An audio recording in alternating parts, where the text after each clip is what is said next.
You are not your thoughts. Every day, we have thousands of thoughts, emotions, urges, memories, and feelings. From the time we wake up in the morning, all throughout the day, to when we lay down to sleep at night.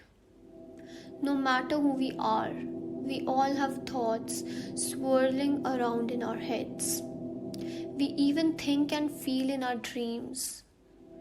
Often, we don't realize how many thoughts we are having and we get lost in them. Sometimes, we're not even aware that we're thinking. We seem to be swimming in a sea of our own thoughts. When we are surrounded by our thoughts, it's easy to get caught up in them and react automatically. Sometimes in ways we don't even mean to react. We might hold on to some thoughts even when we don't want to, and it can feel like our thoughts are overwhelming.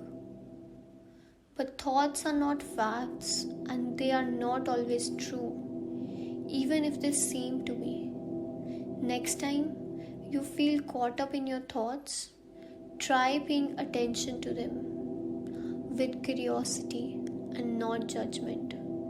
It doesn't matter if they are true or false, right or wrong, just notice them. How fast or slow are they? Are they all very different from each other? Or perhaps you are having the same ones over and over again. Maybe they're even focused on one theme. Some of these thoughts may be unwanted, but instead of reacting to them, notice what happens to your body sensations and your emotions when you have these thoughts.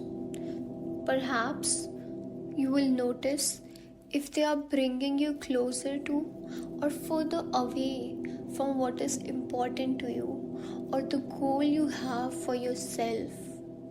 Observing your thoughts is a skill that takes practice, like playing an instrument. Sometimes it'll be easy for you to be able to notice and respond to your thoughts.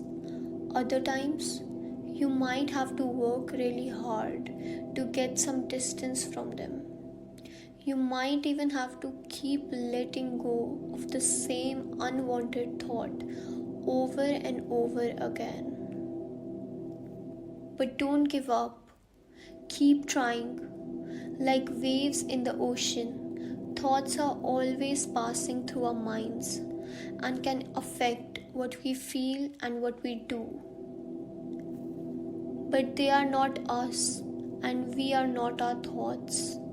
Learning to be aware of our thoughts can allow us to respond with more choice instead of reacting in ways we may regret. Observing our thoughts gives us some distance to see how our thoughts makes us feel.